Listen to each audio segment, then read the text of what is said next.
Go ahead and get started with my presentation to you all on interstitial cystitis, painful bladder syndrome, the pelvic floor connection. Treating people with IC has been my passion for about 16 years. That's how long I've been a pelvic floor physical therapist. I started treating people with IC, painful bladder syndrome. Really, in some of my very first patients were people like you. I hope that you find this presentation both helpful and, most importantly, hopeful. Please remember that your support of the ICA helps to bring you content like this. So please consider a donation during this event so that we can continue to do things just like this. So for those of you who don't know me, my name is Dr. Nicole Cozean. I'm a doctor of physical therapy. I'm a certified pelvic health specialist, board certified pelvic health specialist. I founded a clinic called Pelvic Sanity, which is a pelvic floor physical therapy clinic in Orange County, California. We have a team of people just like me that are dedicated to helping people with interstitial cystitis along with other pelvic pain conditions. I authored the Interstitial Cystitis Solution. I am the creator of IC, Your Roadmap to Healing. I've been on the IC board of directors since 2016, proudly serving, I might say. And I was also named the Interstitial Cystitis Network Physical Therapist of the Year.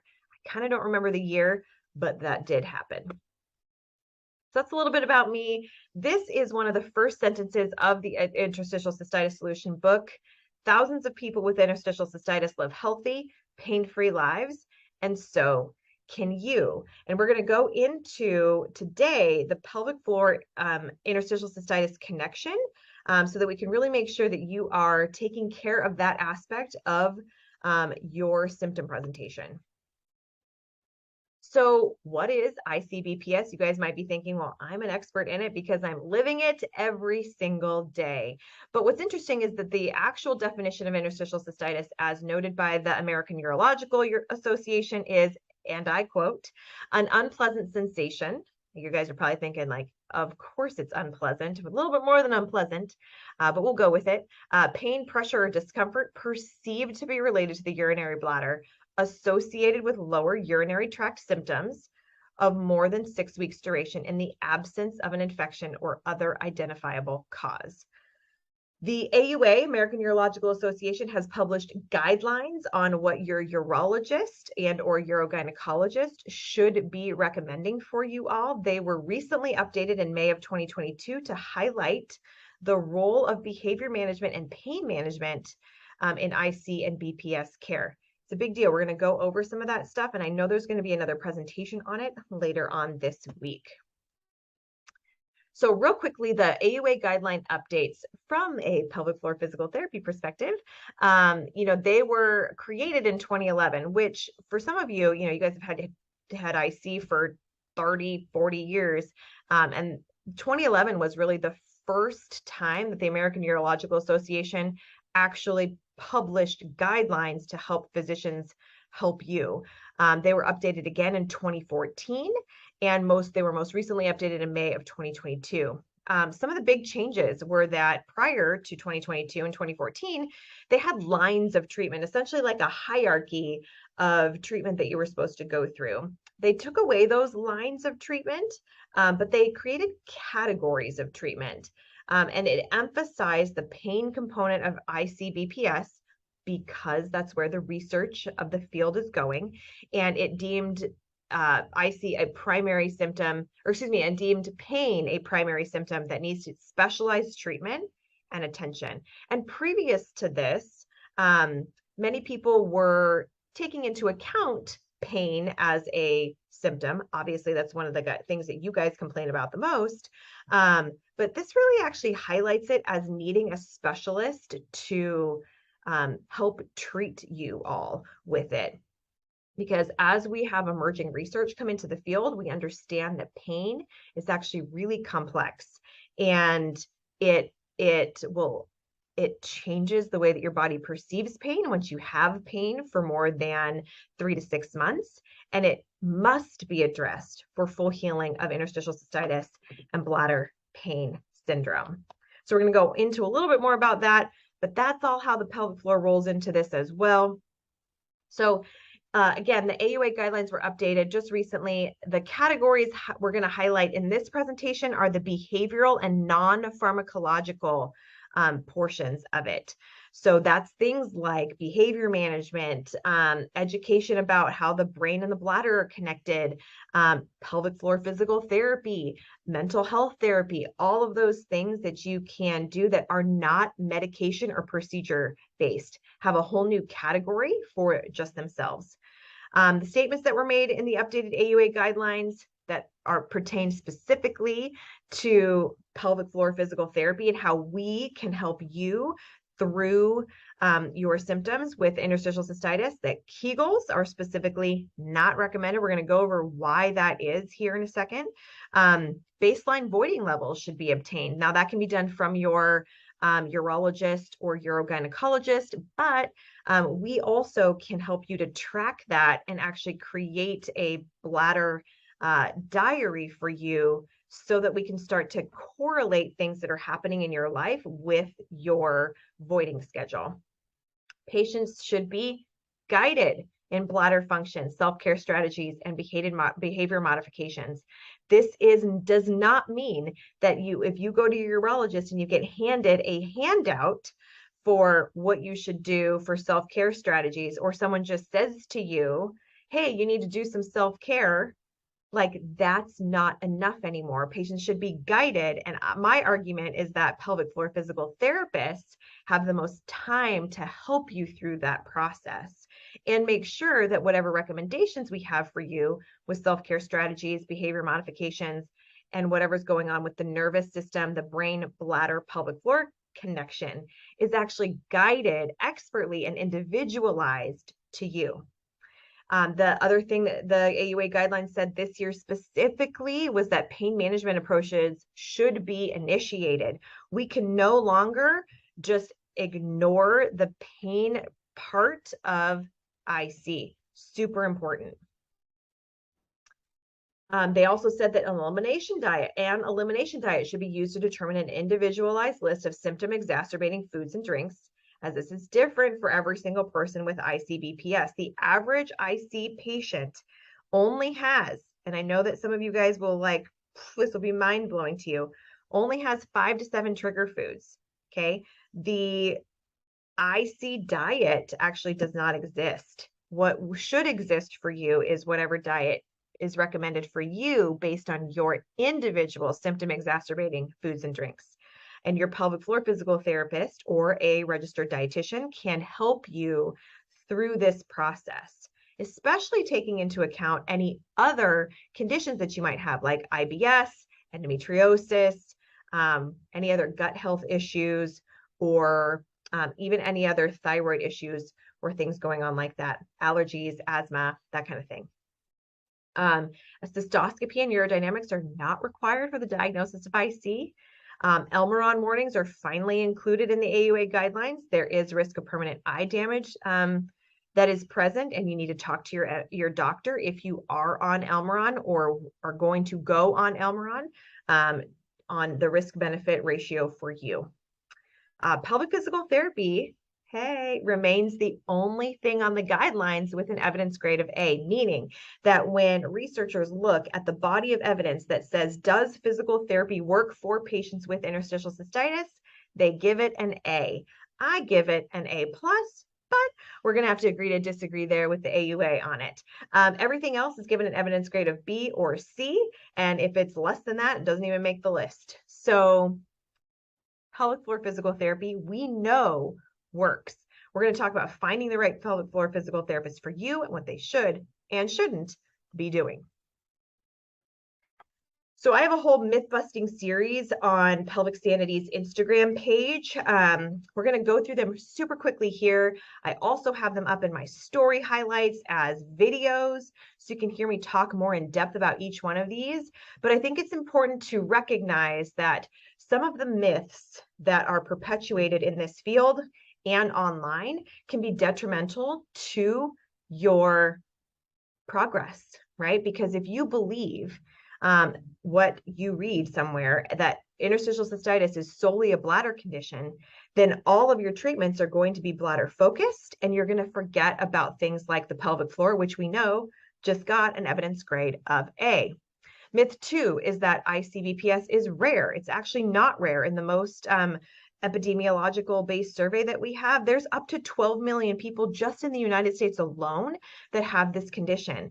It is not very rare. It's actually quite common. And if we treat it as rare, then we're not going to be given the expert care that we need so soon in our symptom process. So it can be really detrimental if we believe that myth.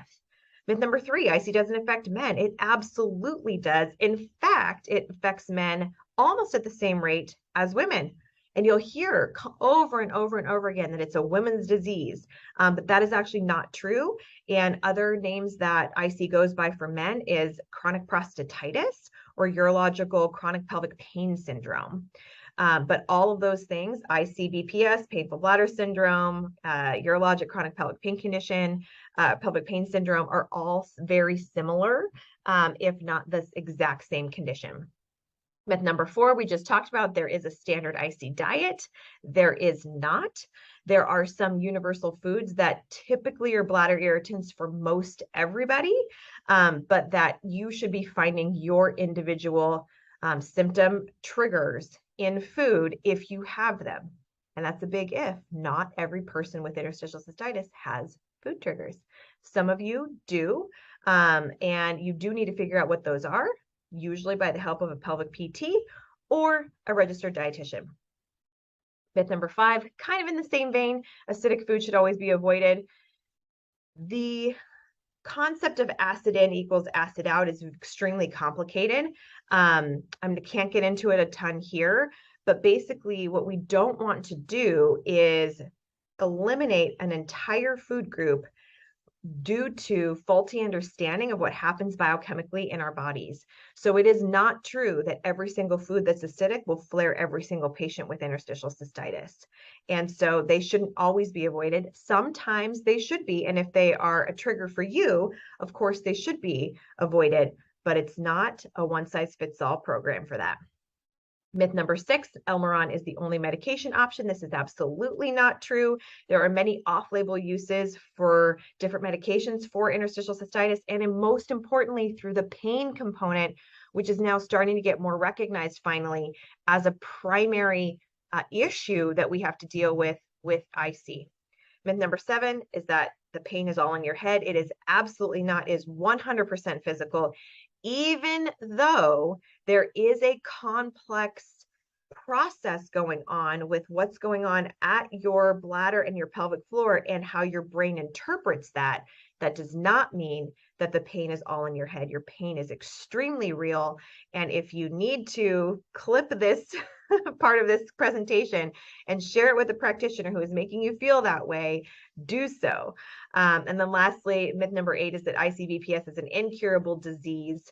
It certainly is something that we can mitigate, if not completely eliminate, most of the symptoms of interstitial cystitis.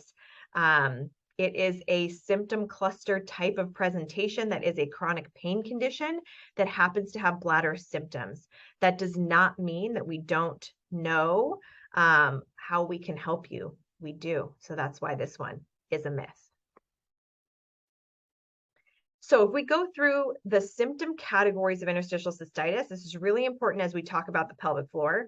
There's urinary symptoms of interstitial cystitis and pain symptoms of interstitial cystitis. So urinary symptoms of IC are things like urinary frequency, going to the bathroom all the time, sometimes up to every 5 to 10 minutes. Urinary urgency, regardless of the frequency, you feel like you have to pee all the time. Nocturia is going to the bathroom at night, significantly more than normal, which is more than 1 to 2 times at night. Hesitancy or decreased urine flow, especially when you have urgency and you really feel like you have to go, and then you get there and it's like takes forever, or the urine flow is really slow, or the urine flow is spraying everywhere. That is a urinary symptom of interstitial cystitis. Feeling like you can't completely empty your bladder, if you feel bladder pressure, urethral pressure, or if you're having a little bit of incontinence, which is involuntary leakage of urine. Those are all some of the urinary symptoms of interstitial cystitis that you could have. The most common being urinary frequency and urgency and going to the bathroom excessively at night. Pain symptoms of IC is pain above the pubic bone, bladder or urethral pain, painful burning with urination, generalized lower pelvic pain. You can also have low back, hip, groin, or tailbone pain as associated with interstitial cystitis. You can have painful intercourse or sexual activity with or without a partner, and you can also experience painful bowel movements. So why is the pelvic floor then such a big deal? Well, most, if not all, of those symptoms that I just went through can also be caused by pelvic floor dysfunction. Pelvic floor dysfunction is present in almost 90% of interstitial cystitis patients, and IC is now recognized as a primary pelvic pain condition and not necessarily a bladder condition. There are exceptions to that. The people that have Hunner's lesions do actually have a problem, a pathology with the bladder lining itself.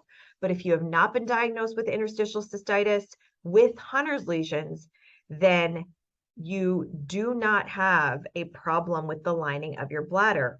I know that some people get diagnosed with redness and glomerulations, but there has been significant evidence to show that that does not necessarily mean a cause of urinary symptoms, meaning that there are people walking around with no symptoms at all, with bladders that look quote unquote angry.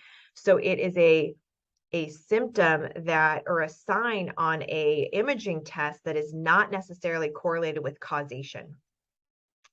The nervous system, the brain, the bladder, and the pelvic floor connection needs attention and rehab essentially to control and eliminate the symptoms of interstitial cystitis. The pelvic floor is literally the setting for your bladder. And if the pelvic floor is irritated, it can irritate your bladder, and your brain does not know the difference. This can be a huge driver to the dysfunction, inflammation, pain cycle I'm going to share with you here in a second. But here's the big deal. And I'm going to show this so this is your pelvis. This is your pelvic floor. Pelvic floor muscles are in a triangle. This happens to be a female model, but men, your model is very much essentially the same thing, except for here is where your penis is, and this is where our vagina is. These pelvic floor muscles wrap around the urethra. The most interesting part though is, and for men, you obviously do not have this middle piece here. This is a uterus. So males look a little bit more simply like this with your prostate underneath this part of the bladder. But the thing that I want to highlight for you all here, I'm going to take the rectum out for a second. Hopefully that doesn't happen to you guys in real life. But here's the deal. Your pelvic floor, which is all of those red muscles underneath there, is literally the setting or a hammock for your bladder. And what happens is that if these muscles get irritated, and this muscle is a sidewall, this is a hip muscle, if these muscles get irritated, it starts to talk to your bladder, and this little guy doesn't know anything different except I hurt or I have to pee. And it sends a message up to your brain. It's not smart enough to say, hey, it's actually because the pelvic floor is a problem. It just says, signal, brain, we have a problem, okay? And that is why pelvic floor dysfunction is such a huge part of interstitial cystitis. If you have anything going on with this entire portion of your pelvic floor, you can have bladder pain, urethral pain, any of those symptoms that we described over on that last slide, that it can be caused by your pelvic floor. And we can help with that. That's the biggest thing I want you to take away from this talk today. So what is this DIP cycle, this dysfunction, inflammation, pain cycle? Dysfunction, it means that like if you have a catch in your knee or something, you limp or you have a muscle spasm or something like that, you can then have pelvic floor spasm or dysfunction, and that can cause IC symptoms, okay? So that's how right here, where we have something else going on in the other part of your body, hip pain, back pain, tailbone pain, an old groin injury, an abdominal surgery that didn't heal very well, a gynecological surgery that you didn't really recover from, can cause pelvic floor dysfunction, and that can cause pain and inflammation. And now we're in a cycle. If you have inflammation, then you can have acute pain or acute inflammation like a sprained ankle, which is good. But when there's chronic inflammation, when there's nothing to fix, it's not so good. And so we can be in a state of inflammation either from nervous system upregulation, being in a constant fight, flight, freeze response. We can have something else going on systemically like IBS, some sort of allergy or something like that, where inflammation can be a problem. It can cause pain and it can cause pelvic floor dysfunction. And then the pain itself, if you have pain in any part of your body, it creates what's called a threat response. Your brain is trying to tell you, hey, pay attention to something. And it produces an action to protect no matter if there's damage or not. Meaning that your bladder can be exactly perfectly fine, but it can still be producing pain, which then creates pelvic floor dysfunction, and it can create inflammation. So I hope you kind of can see that cycle that we're in. And basically the bladder and IC and pain, your bladder has the highest nerve density of any organ in the body. Most of the time, those nerves are silent, which is why someone like me who doesn't have IC right now, I'm not feeling what my bladder's doing. But those nerves are turned on with people with interstitial cystitis, because when we constantly are perceived to be stimulated, they don't even actually have to be stimulated. But when they are perceived to be stimulated, that silence turns to yelling. And that message is going from your brain, and your bladder is going like, hey, brain, there is something going on here. And then your brain has a hard time of turning it off because it's like a constant car alarm situation that is being hypersensitive. So those pain signals themselves can cause more inflammation, more dysfunction, and more pain, creating the dip cycle. So in order to address your IC pain, we have to have a plan, and the plan is biopsychosocial, right? So we have to address the physical body. Your physical pain totally exists. Your pelvic floor PT can help with the muscles, nerves, and other pain generators of the abdominal, pelvic, and genital region.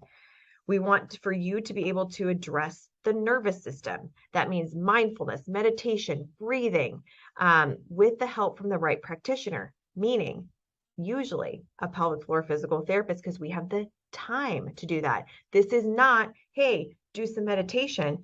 This is, hey, why don't you come in here and we can address all of the physical body symptoms. We can combine that with some nervous system mindfulness meditation and help your body to create a system that it can produce its own sense of calm.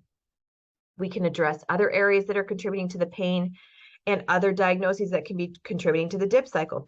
Think endo, IBS, vulvodynia, vestibulodynia, constipation, painful bowel movements, anything else that's pelvic floor related, painful intercourse, sexual dysfunction. All of that stuff can be contributing to the pain cycle that can be exacerbating your IC symptoms. And then we have to address the psychosocial, which is maybe getting a mental health care provider on board, and it can change your thoughts and beliefs around pain and trauma, which is significantly helpful for addressing the physical body pain as well. There's an excellent book called The Body Keeps the Score, and your body sure does. And things that you think are not relevant from a long time ago kind of rear their ugly head with interstitial cystitis. So we talked a little bit about what the pelvic floor is and what it does. It has 4 major functions. You can see them here. That's supportive, sexual, stabilizing, and it is part of the core, meaning that low back pain, tailbone pain, hip pain are all makes it susceptible of pelvic floor dysfunction as well. And they're sphincteric, right? So they need to contract when you don't want to pee, and they also have to relax fully to allow urine out. So sometimes with interstitial cystitis, we have a hard time with the pelvic floor relaxation part. And that doesn't allow all of the urine to flow out of the bladder. And so we can actually have a tension of the pelvic floor muscles that is creating a urinary retention type of symptom. So the pelvic floor has superficial muscles that wrap around either the base of the penis or around the urethra and the vaginal canal and the external anal sphincter or the opening of your rectum. And or it can have deeper muscles that are closer in towards your tailbone, really deep inside that pelvic cavity. We already talked about the position of the bladder compared to the pelvic floor muscles. I want that to be in your brain so that you know that it's not necessarily your bladder that is the problem. It can be the pelvic floor. The nerves of the bladder are related to the pelvic floor muscles, and the only nerve that is in your pelvic floor area, called your pudendal nerve, is the only nerve that is directly responsible for some of the fight, flight, freeze response that we talked about with your nervous system. And newsflash, it goes also directly to the bladder. So that's where you getting tense and stressed out about something can physically cause your pelvic floor and the nerve that goes around in your pelvic floor to talk to your bladder. And we can help with helping that system to calm down. Your tailbone position matters. If you've had a fall in your tailbone, every single one of your pelvic floor muscles attaches to your tailbone. And we already talked about the pudendal nerve and its branches. So all that is to say that there is a complex interaction between the bladder, the pelvic floor, and the nervous system, and all must be addressed for full and complete healing with interstitial cystitis. So how can pelvic floor physical therapy help? Well, we can help by intervening with the DIP cycle, the dysfunction, inflammation, pain cycle, literally every single portion of the cycle. It's one of the only treatments that hits all of that. Think pain medication. Pain medication hits only the pain part. It doesn't help the pelvic floor dysfunction necessarily, and it doesn't decrease inflammation. But pelvic floor physical therapy actually helps with all of those simultaneously, which is why it can be so powerful with helping your IC symptoms. So what should you expect from your pelvic floor physical therapist? Well, we want a treatment approach that is consistent with this, right? We want a combination of internal and external treatment. We want really for people to find why your pelvic floor is acting up. So it's not just enough for your pelvic floor PT to say, oh, your pelvic floor is tight. Why, Brenda? Why? Okay. So we have to be finding the why. We want to address the nervous system, the muscles, the nerves, the fascia from head to toe. You would be shocked at the amount of jaw pain that is connected to pelvic floor pain. You would be shocked at the amount of hip pain that is connected to the bladder. And did you know that there is a nerve that's down at your ankle that can significantly impact how your bladder is working? Okay, that is why it is important to look from head to toe. And if you are in a perfect world, you would be looking for somebody to do 45 to 60-minute treatment sessions one-on-one with the pelvic floor physical therapist. Other characteristics is that they're compassionate and patient. They listen to you. They work with you towards your goals. They're experienced in treating pelvic pain conditions. They communicate with your medical team, and they're up to date on the research on the latest IC stuff. So if they're handing you a paper that says, here's the IC diet, you need to question whether or not they're up to date on their research. What should pelvic PT not include? Well, pelvic PT should not include Kegels. I don't care what somebody says. If you have a pelvic pain condition like IC, you should not be doing Kegels. And if there's a pelvic floor physical therapist that is recommending that, screenshot this, show that to them. It's not correct. And it's specifically not recommended now by the AUA. Even though that's been present for a long time. If they only do external treatment, they never touch your pelvic floor. If they only do internal treatment and they never go outside of your pelvic floor, that is assuming that you are okay with an internal assessment. Remember that we do not have to do one, although it gives us a ton of good information. If it's less than the 45-minute treatment sessions, you're feeling rushed, they only have time to do one thing, not good. And if they're only looking at the pelvic floor. Other characteristics that we don't want is that a PT that was only used to treating postpartum women. There are some people that are really passionate about that, just like there are people like me that are passionate about IC and pelvic pain. Make sure that your person at least does the pain part, and they can do both.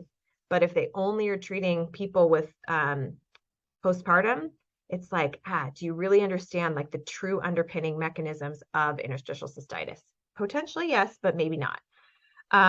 If they're new, that's okay. But if they don't have a mentor, that's really not okay.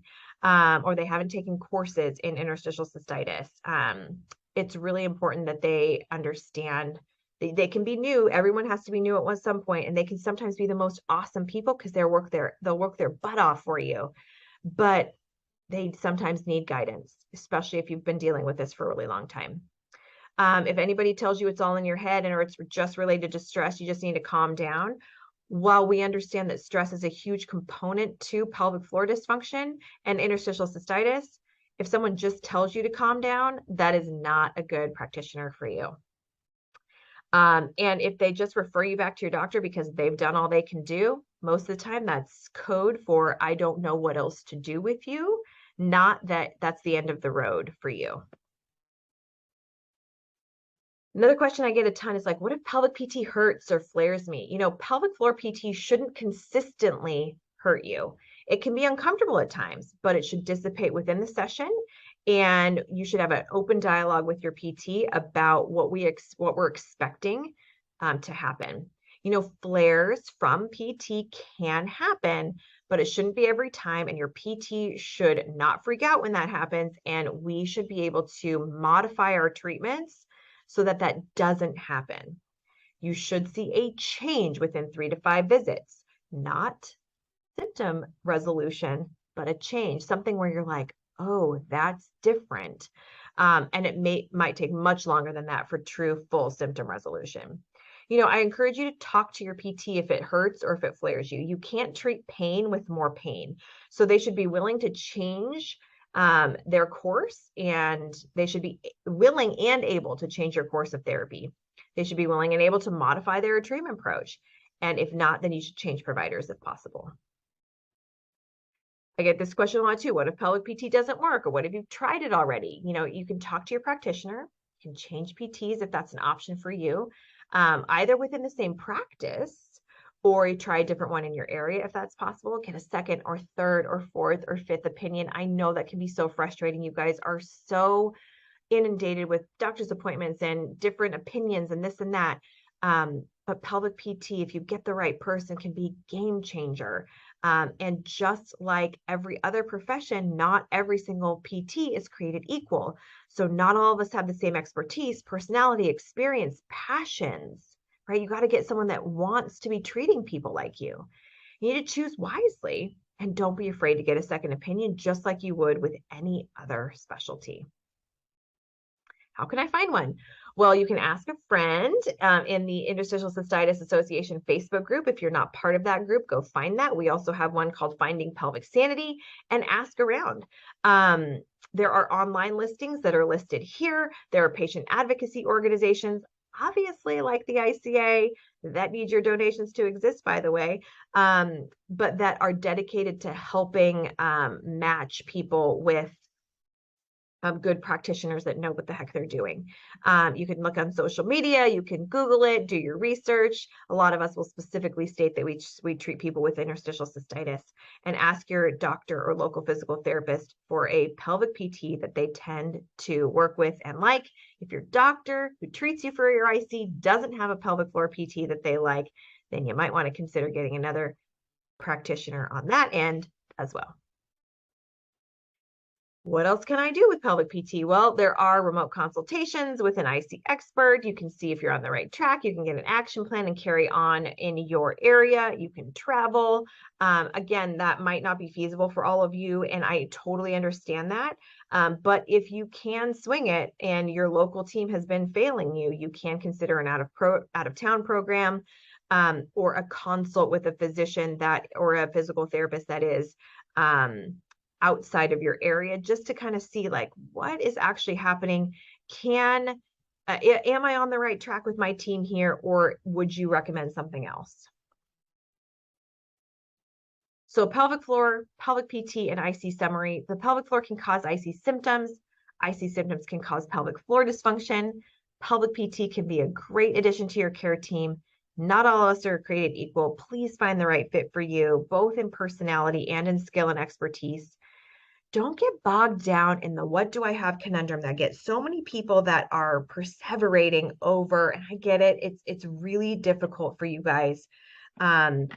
But when we are overly perseverating on what do I have? Oh my God, what do I have? IC or PFD, and really trying to like figure it out.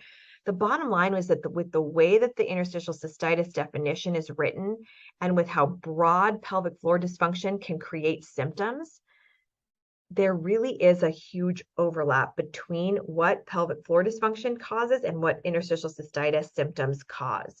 So if you have IC, there's a 90% chance that you have pelvic floor dysfunction. If you have pelvic floor dysfunction, you can have symptoms of IC.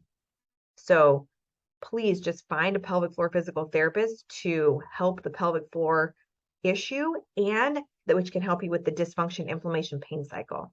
And you can reach out for expert help if needed. All right, we're going to move into some question and answer here for you in just a minute. So the next thing that we're going to do is go through some of the questions that you guys submitted to the ICA. And I hope that some of the talk before will have answered some of the questions. So we might go through some of them a little bit fast, but these are the best ones that I've gotten. So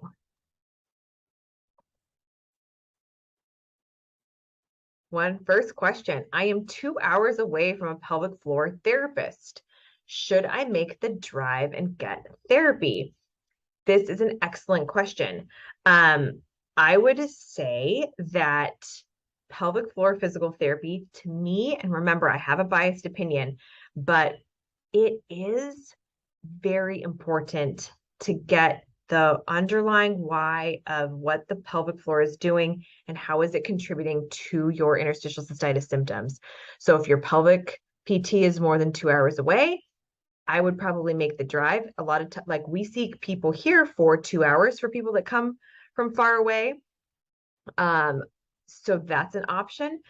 The only exception to this is that if you have a significant pain sitting in the car and the drive is something that would actually be a flare symptom to you, then I would say maybe hold off and see, can you work with someone remotely first to help get the pain down so that you can tolerate that drive.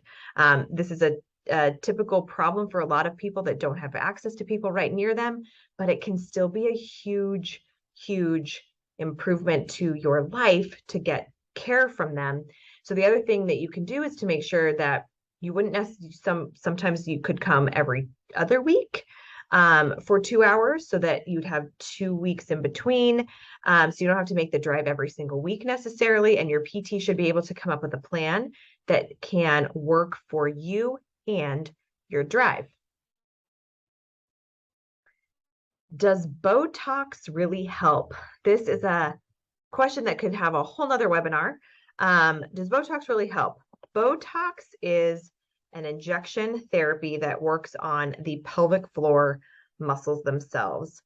Botox is actually a neurotoxin. It actually helps to relax the pelvic floor if it's done in the correct manner. The real question is, this is where your pelvic PT can really help you, is the fact that your pelvic floor will not relax, is that the problem? If that is the problem, Botox can be helpful. If it's not the problem and your pelvic floor muscles are tense for another reason, your hip, your low back, your tailbone, your nervous system, then Botox will not help. So this is where you really got to ask your pelvic floor physical therapist to give you their assessment as to why your pelvic floor muscles are tense and tight in the first place. Are they contributing to your bladder symptoms in the second place? And then in the third place, is the Botox therapy the right therapy injection wise for you. There's also pudendal nerve blocks. There's a slew of other things that can be happening. And there's also medications that can achieve similar things. So is Botox the right thing? Is really a question that you need to be making with your physician, the pelvic floor physical therapist, and you, and how your symptoms are presenting at the time. What are the most effective pelvic floor home exercises to do and how often? You're going to hate this answer, but it does depend. Not every single IC patient should get the same exercises. We actually have a YouTube channel, a Pelvic Sanity YouTube channel for some of the most common ones that we see work the best. And there are 7 exercises and stretches in the IC solution book and in the course that are helpful for this, but some people might need something for their upper back to help their IC symptoms. Some people might need exercises for their lower back. Some people might need exercises for their hip or knee or ankle to help with their IC symptoms. So there is not a one-size-fits-all approach to any home exercise program, and anybody that gives you just a stock, here's do these 18 things that everybody gets, you need to be wary of that. Your program for you should be completely individualized for you and your symptoms, and also the why of your personal pelvic floor dysfunction. Which exercises strengthen the pelvic floor, which has weakness due to childbirth and tearing in the past? I'm now 75. I put this question in here because the fact that this person is 75 years old, it's never too late to get pelvic floor physical therapy. I don't care if you've had IC symptoms for 50 years, it's never too late. We can still make progress. I would assert that for people with interstitial cystitis, strengthening the pelvic floor itself is usually not the problem. If you have other symptoms related to childbirth, like incontinence and tearing and stuff like that, and you have interstitial cystitis, most people, I would say like 99% of people that I see with IC have pelvic floor muscles that are too tense and too tight and are too overactive. And doing Kegels and strengthening the pelvic floor can just make that more common, could just exacerbate that problem. And remember how I said that the bladder and the pelvic floor are really closely connected. If you're constantly doing a contraction of the pelvic floor, you can also be irritating your bladder. So this is a question for your pelvic floor physical therapist. And a lot of times relaxing the pelvic floor is where we want to go with it. Even if you have tearing in the tearing from a childbirth in the past, or even if you have things like incontinence, which you might read online, need Kegels. Kegels are not the answer to hardly anything. And so you need to work with your pelvic floor physical therapist to truly get an individualized plan for you. What do you advise to do during an IC crisis to decrease the pain and flare up itself?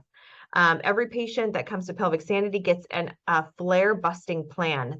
The premise behind a flare busting plan is to, number 1, understand what triggered the flare. Number 2, understand what things are contributing to your specific IC symptoms, and what are the things then that have shown to be effective in session to calm those things down.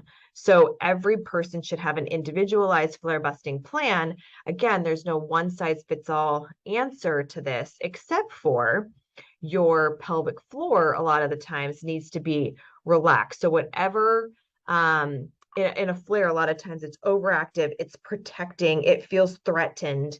That can exacerbate your IC symptoms. So what are the things to do for you that you know you can go to decrease that tension in the pelvic floor? If that's meditation, is that relaxation? Is that breathing? Is that a stretch? Is that calling a friend? Like, what is it? Is it a medication? Is it acupuncture? What is it? That's what you can do for your severe IC crisis. But the key is to understand what caused it in the first place. What is your experience of culling the severity during these intense periods for your patients? intense periods. I don't, this is going to be an interesting question. I don't know if she meant intense periods like period pain, like cycle-based pain, or intense time frames of maybe a flare. So we already pretend we already answered the flare question. I will say this, that interstitial cystitis symptoms can create painful periods. Pelvic floor muscle dysfunction can create painful periods. Painful periods can exacerbate IC symptoms. And as we know, the endometriosis for people that can get it are a problem sometimes. And the overlap of symptoms between the two conditions is huge. So again, it kind of goes back to managing that flare and figuring out what exactly is it. A hormonal fluctuation with your period that's creating more inflammation during that time that's contributing to that dip cycle? Is it a pelvic floor dysfunction that is tensioning because maybe your lower abdomen hurts during your cycle, or you are having actual uterine cramping that is creating tension in your pelvic floor that's creating an IC flare from it? All of those questions are still relevant to the last answer that I just gave in terms of how to manage a flare. You got to understand why it's happening, and even if it's cycle dependent. Here's the question. If I have issues with specific foods that are often seen as bladder friendly, like garlic and blueberries, do I need pelvic floor PT? Is one bladder sensitive and the other muscle? This is a good question. This is a really good example of every single person might have a different food trigger. Remember that the majority of patients with interstitial cystitis do not have only excuse me, 90% of people with interstitial cystitis, or 95%, I forget the exact percentage, but they do have some food sensitivities, but only have 5 to 7 food triggers. So if for you that's garlic and blueberries, sometimes there's different properties of foods like histamine, or they could be high in like on the FODMAP diet, stuff like that, that are the reason, and it's not necessarily acidic, right? So again, these are seen as bladder friendly, but are they friendly to you and your system? We don't know. We do know that 90% of people with interstitial cystitis do have pelvic floor dysfunction. So I would take your diet sensitivities and your pelvic floor dysfunction separately and make sure that you see a pelvic floor physical therapist so that we can decide what percentage of your symptoms are coming from the muscle part. And there might be a percentage that's coming from a food sensitivity, and we can either help you manage that, send you to a registered dietitian that can help you to explore it more, or some other physician that can help you to see, is there any other reason why a food would be upsetting your system? Can you suggest someone in my area that is trained with your techniques? I live in Williamsburg, Virginia. I cannot. I do not know anybody specifically in Williamsburg, Virginia, but in the previous slides, we did go over where you can find a pelvic PT. I do train pelvic floor physical therapists. I have an IC course for pelvic rehab providers. So that is a question. Have you taken a course by, Dr. Nicole Cozean? That is a question that you can ask, but there are plenty of people that haven't taken it that are really wonderful PTs as well. So that's not a prerequisite to being a good PT. But it would be helpful if somebody did know had the same philosophy, did not know exactly what I'm teaching, but has the same philosophy. So listen to the philosophy, and that's how you can interview your pelvic PT to see if they're the right person for you. I'm starting pelvic PT soon for bladder spasms and for back pain and hip pain issues. Excellent. All of those things can be related. That's not necessarily 3 different issues. That can be the same issue with the same common denominator in the pelvic floor. What approaches will be used? I don't know. Depends on the philosophy of your therapist and what exercises are usually given, other than Kegels and yoga poses like happy baby, frog pose, and deep squats. These yoga poses that you list here are extremely common because they produce pelvic floor relaxation. So these are a lot of people's go-tos. These are happy baby and deep squat stretch are 2 of the 7 exercises in the IC solution. So they are great. Your home exercise program should be more extensive than that and should not have Kegels in it. So what exercise are typically given?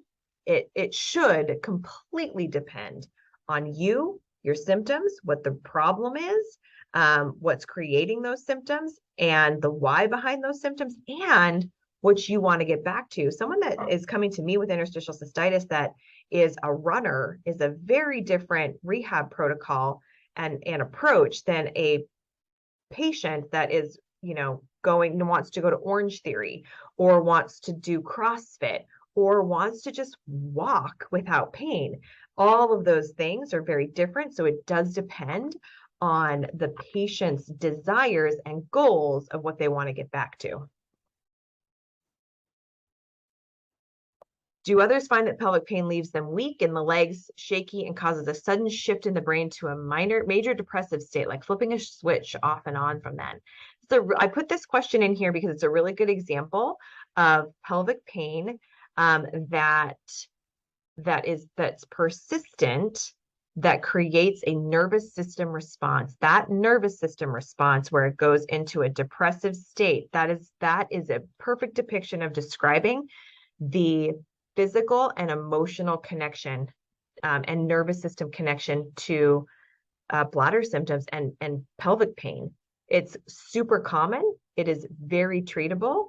And that is something that is certainly seen in our field, but that doesn't have to be that way. But the brain, the nervous system, and your physical pelvic floor and pelvic girdle needs to be addressed for all of those things to create that light switch that doesn't go on off and on like that. Maybe it's more of like a dimmer. I have a stim insertion device that I was given years ago. I forgot the directions, but it seems already programmed to a certain way to stay on a constant stimulation, but I can control the intensity. Is a constant setting bad? I put this in here because there are a couple different other tools. So if it's an electrical stimulation device, there is something called TTNS. It's called transtibial nerve stimulation. Yes, and it's like a TENS unit that you put on a specific nerve that goes to your bladder. It's actually in your ankle. That has been shown to be really good. The needle version of that is called PTNS. It helps to override the brain bladder connection. I think that's what this person is talking about. If it's already pre-programmed, I would make sure that the parameters are set correctly. That goes beyond the scope of what this talk is, but I would highly recommend that you talk to your pelvic PT on the right settings for that device.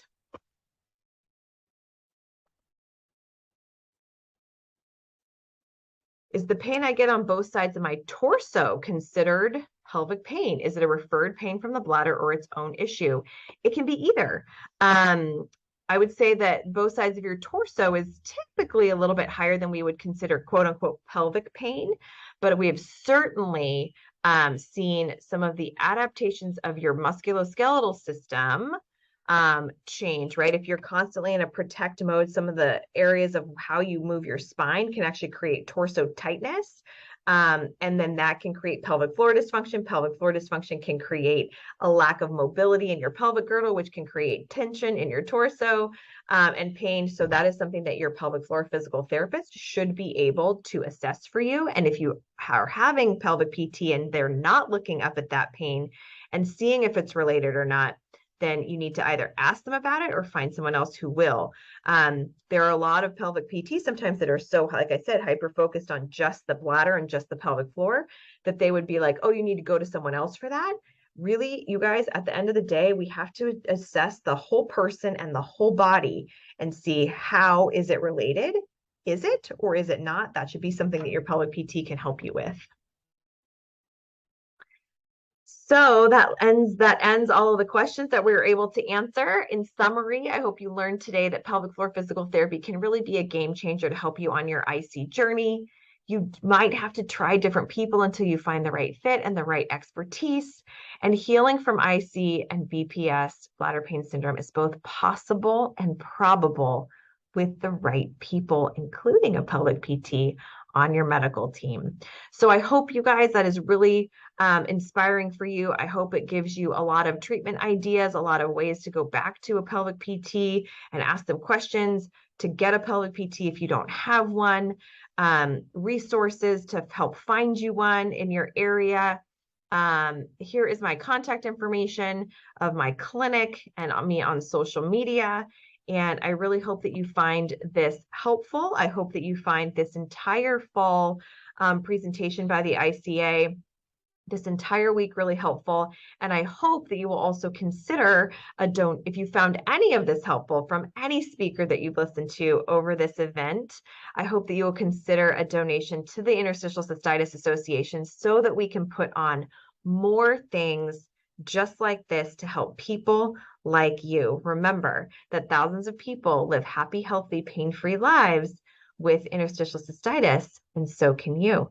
I hope this is helpful to you, and I hope that it inspires you to go and look into pelvic floor physical therapy to help your specific symptoms. Again, my name is Dr. Nicole Cozean. Thank you so much for listening today, and please help support the ICA.